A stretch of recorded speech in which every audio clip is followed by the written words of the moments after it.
Это на глазу какой-то червяк? Ты от радости заплакала? Ты открой пасть, посмотри, там капец, Катя.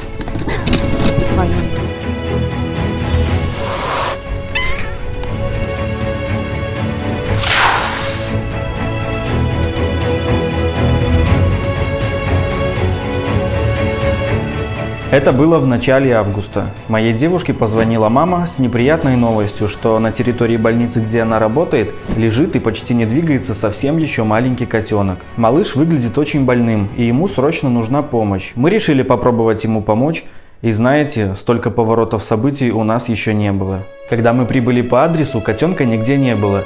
Но потом в кустах мы обнаружили коробку с сюрпризом. Друзья, нам очень нужна будет ваша помощь, поэтому досмотрите, пожалуйста, это видео до самого конца, там будет важная информация. И не забудьте оценить видео лайком или дизлайком и написать несколько комментариев, чтобы это видео не затерялось среди других.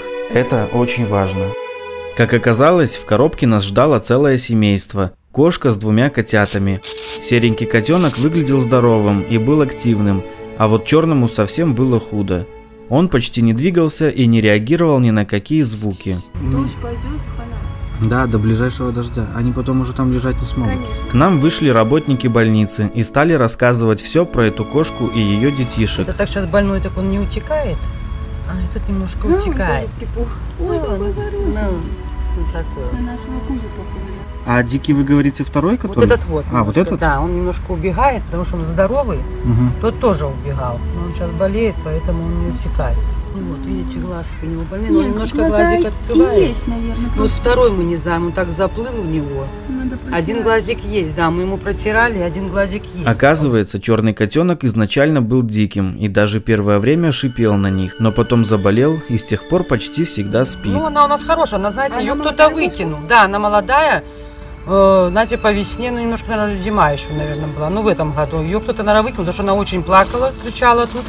Мы уже ее приутили, так она уже немножко... Мы рассказали, что у нас YouTube канал, и с помощью видео мы находим дом вот таким несчастным зверушкам. Мы кое-как, ну, глазик один не спасли, ну, такой хорошенький. 2 кота. А у него один глазик одного нет? Да, А мы не знаем, он такой там... мне кажется, его нету. Мы уже глаза ему прорабатывали, но и антибиотики давали, ну, вообще был Мы дохлый. сильно не раскрывали, потому что боимся. Гноя столько было, кровь даже шла с одного глаза. Стало понятно, что придется забирать их всех и снова пытаться искать каждому из них дом, потому что забрать только черного котенка, а остальных оставить на произвол судьбы мы не могли. Особенно учитывая, что это территория больницы и в любой момент может приехать отлов и уничтожить эту кошку вместе с ее сереньким котенком. Поскольку ситуация изменилась и пассажиров оказалось гораздо больше, чем просто один маленький котенок, нам пришлось вернуться домой за переноской, чтобы забрать все пушистое семейство. А пока мы идем, у меня назрело для вас интересное предложение. Через 3 месяца наступит мой любимый праздник – Новый год. И я очень хочу, чтобы вы подарили мне 3 миллиона подписчиков на этом канале. Но это не просто так. Взамен я приготовлю вам 2 сюрприза. Сначала я планирую снять выпуск о том, как выглядят сейчас все герои наших спасений, которых мы вместе с вами отдавали в добрые руки. А вторым сюрпризом будет тот самый долгожданный выпуск про меня и не только. Я расскажу всю правду про наш канал, чем я занимался до ютуба и как мы познакомились с Катей. Расскажу, какие видео я снимал раньше и самое главное, расскажу историю, которая полностью изменила всю мою жизнь. Для меня это очень непросто, капец как я волнуюсь, ребята, но если мы с вами добьем до 3 лимонов, я обещаю перебороть себя и выполнить свою часть договора. Ну что, идет? Жмите на кнопочку подписаться и по возможности приглашайте друзей, ведь рост канала – это самый лучший мотиватор продолжать делать контент. Походу, она не голодна. Поймать пушистых товарищей оказалось нелегко. Черный котенок без проблем дался в руки, потому что у него практически не было сил сопротивляться. В этом видео будет много изменений, но обратите внимание, как же ужасно он выглядел изначально. Катя, а кто это? Это на глазу какой-то червяк? Или это... Это комар. Пьет гной. Было очевидно, что он подцепил какую-то опасную инфекцию, Офигеть. которая медленно убивала его изнутри. У него с пузыри с носа. У него шишка вот здесь прям. А еще от него разило трупом. Да, я знаю, кому-то это может неприятно слышать, но такая вот у нас непростая в этот раз история. Забирать? Тебя. Пойдешь? Вслед за котенком в переноску отправилась и кошка. Приманив кошку пакетиком корма, я успел схватить ее за холку и посадить в наш маленький домик. Поначалу подруга не особо и сопротивлялась, но потом вдруг как подняла шум, стала мяукать и проситься на свободу. Да так кричала, что у нас с Катей даже проскочила мысль выпустить ее из клетки и оставить на свободе. И, наверное, мы бы так и сделали, если бы тогда знали, что произойдет потом. Сложнее всех было поймать серенького, ведь из всей тройки он самый боязливый. Но и с ним мы кое-как справились. Словил? Ой, какой ты красавчик. Ай, ты красивый котенок. Ну все, никто с тебе плохого ничего не желает. А потом он исцарапал мне руки, но это ерунда. Твою мать. Давай. Теперь наша задача как можно скорее добраться с ними до квартиры, в которой это семейство будет временно жить. Пока мы ждали машину, мать из окошек своего нового домика настороженно рассматривала прохожих и транспорт, проезжающий неподалеку от нас. В дороге кошка стала кричать еще громче. Скорее всего, она вряд ли когда-либо ездила на машине, и ее максимально удивленные глаза говорили сами за себя. Для тех, кто не понимает, куда мы их везем, я сейчас все расскажу. Мой друг дал нам ключи от своей квартиры, в которой никто не живет. Но поскольку забирать животных к себе на передержку мы не можем, из-за того, что у нас самих дома много животных, эта квартира – отличная временная гостиница. Здесь уже однажды проживал кот Маркиз, пока мы не отдали его хорошему человеку. А сейчас тут временно будет обитать новая семья. Большое спасибо Денису, потому что я вообще не представляю, что бы мы делали без его помощи. Когда мы открыли переноску, кошка сильно испугалась и стала искать любой выход. Но когда поняла, что бежать некуда, бедняга забилась на подоконнике и стала жалобно мяукать. Не бойся, ну ты же видишь, какая ты хорошая. Я представляю, что сейчас происходит в ее голове. Какие-то непонятные люди сначала заперли ее с детьми в клетке, а теперь еще и привезли в большую бетонную коробку, из которой вовсе нет выхода. И что от нас ожидать? Чтобы утешить малышку, мы стали ее гладить и спокойным тоном разговаривать с ней. Тут котик жил до тебя. До тебя тут жил приятель, на тебя похожий, только с белыми пятнышками. Кошка изменилась прямо на глазах, стала ласковой и уже не боялась нас. Слезка. Ты от радости заплакала. Затем мы ее покормили и дали ей воды. Через некоторое время кошка уже ходила по квартире как хозяйка и полностью нам доверяла. Я всегда говорил, что животные все чувствуют и понимают. Главное обращаться с ними хорошо и показывать свои добрые намерения. Детишки тем временем даже не пытались покидать переноску. Черному было вообще все равно из-за плохого самочувствия, а серенький, как всегда, был напуган и насторожен. Но больше всего нас волновал больной. Первым делом мы протерли ему глазки теплым настоем ромашки, который заранее приготовили и взяли с собой из дома. Убрав весь слипшийся гной, мы увидели, что там все гораздо хуже, чем мы думали. Один глаз совсем плохо выглядел, а второй будто тоже вот-вот начинает заболевать. Под строгим контролем его матери Катя еще раз промыла котенку глазки и закапала их хорошим лекарством. Наконец-то малыш начал хотя бы одним глазом видеть мир вокруг. Нам показалось, что после процедур он даже стал немного активнее и живее. Было опасно оставлять его там с братиком, ведь инфекция могла передаться и второму котенку. Поэтому мы стали думать, что делать дальше с больным. Оставался только один варик – забирать его к нам домой, закрывать на балконе и там делать все необходимые процедуры. Было рисково, ведь инфекция могла передаться нашим домашним животным, но мы решили строго контролировать его изоляцию, не выпускать его и не впускать никого к нему. Так и сделали. Следующим утром мы поехали с ним к ветеринару. Сказать, что было страшно туда ехать, это не сказать ничего. Учитывая тяжелое состояние этого парня, ожидать можно было чего угодно. А если глаз уже нельзя спасти? А вдруг, еще хуже, нам скажут, что все безнадежно и вылечить котенка уже нельзя? А вдруг нам назначат кучу сильных препаратов и уколов, а его совсем еще маленький ослабленный организм не выдержит такого лечения? Да что я вам рассказываю, вы и сами знаете, какие мысли лезут в голову в такие моменты. Но выбора у нас не было. нужно идти до конца и принимать все как есть. Когда мы прибыли к врачу, я понял, что предчувствия меня не обманули. Осмотрев котенка, доктор сказала, что глазика уже просто нет, и восстановить этот глаз, скорее всего, уже не получится. Да, это печально. Но сейчас самое главное, как можно скорее спасать второй глаз, чтобы инфекция не поразила и его. А когда она открыла рот котенка, мы все обомлели. У малыша в прямом смысле уже гнил язык. Теперь понятно, откуда такие неприятные запахи и почему он такой худющий. Смотрите. Невкусно, но надо. Нам назначили 3 разных укола в день, мази, капли, чистку носа и стараться кормить сытными смесями, насильно, даже если он не хочет. По приезду домой мы сразу же отнесли переноску с котенком на балкон. Малыш спал, а мы тем временем приготовили ему лоток с кошачьим наполнителем и сходили в аптеку за лекарствами и сытной белковой смесью. Котейка сам кушать не мог, поэтому сперва мы кормили его с помощью шприца. Аппетит у нашего друга был такое себе, но ничего не поделаешь, кушать-то надо. Все он хочет, просто ему Ну, может, что-то язык болит. тоже возможно. Там сильно она не показывала? А ты открой пасть, посмотри, там капец, Катя. Там капец. Чувствуешь, какой запах? И тут настали самые непростые деньки. Занимались этим пассажиром на балконе, а по вечерам ездили на окраину города к тем двоим. Убирали, кормили и проводили время с ними. Серенький по-прежнему боялся нас, а его мать каждый раз ждала нас на пороге и все время пыталась выбежать.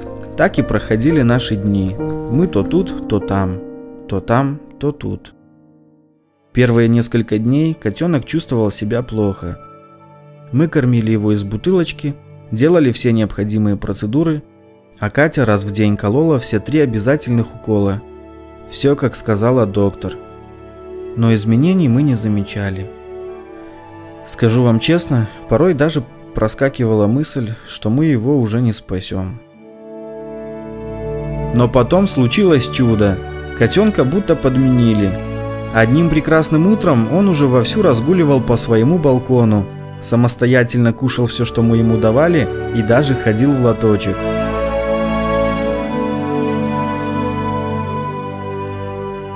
Затем его больной глазик стал покрываться белой пленкой, из-за чего мы с Катей в шутку называли его Элджеем. Капец, как мы были рады и каждый день вздыхали с облегчением, глядя на это активное тельце, резвящееся по всему балкону. Буквально вчера еще он весь день спал в своей лежанке, а уже сегодня тусуется у нас под ногами и просится на ручки. Через несколько дней, строго с разрешения доктора, мы помыли нашего приятеля. Он так одним этим глазиком смотрит внимательно.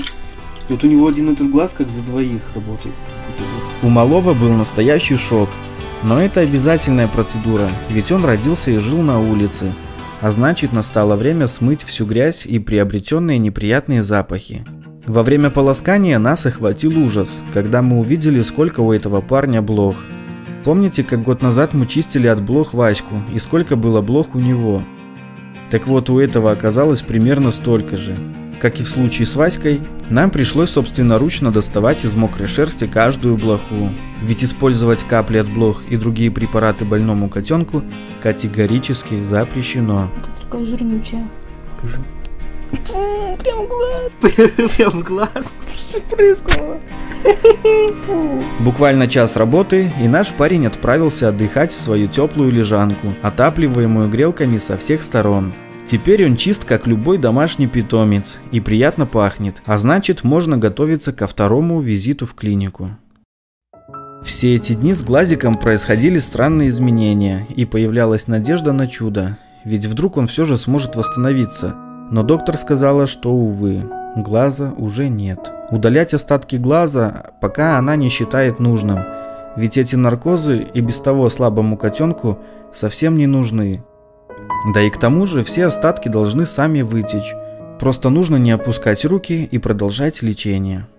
Ну а так в целом результаты терапии ее порадовали. Котенок уже выглядит намного лучше и чувствует себя так же.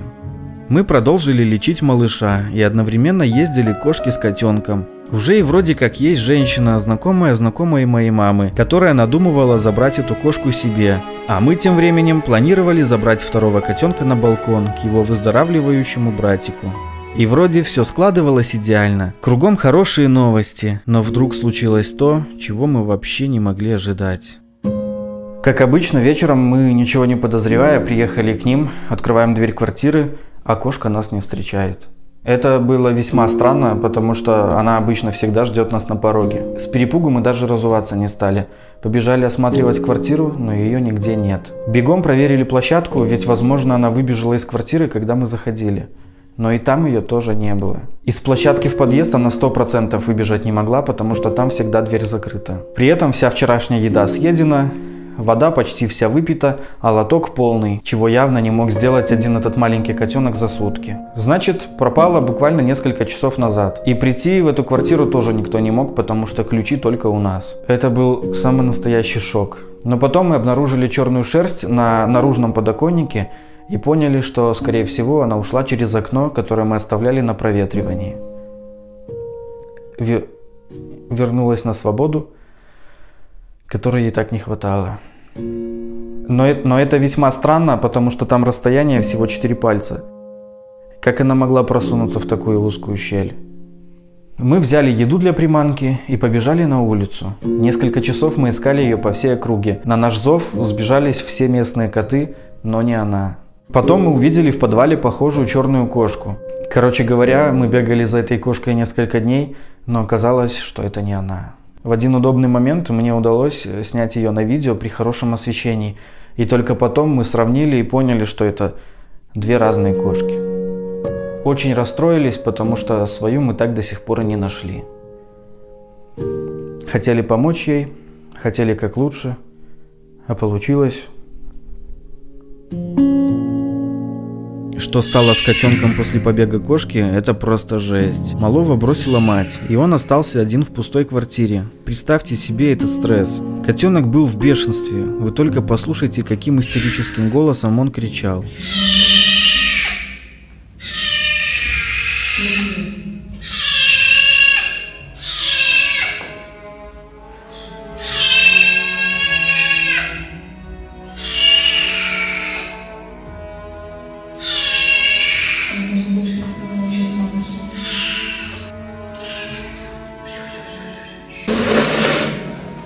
Не бойся.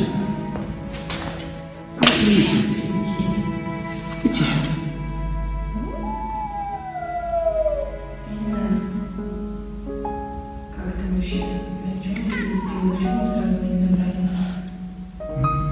Как бы мы ни пытались задобрить его едой, ничего не выходило. Его было нереально жалко. Котенок забился под табуретку и боялся сомкнуть глаза, даже на мгновение.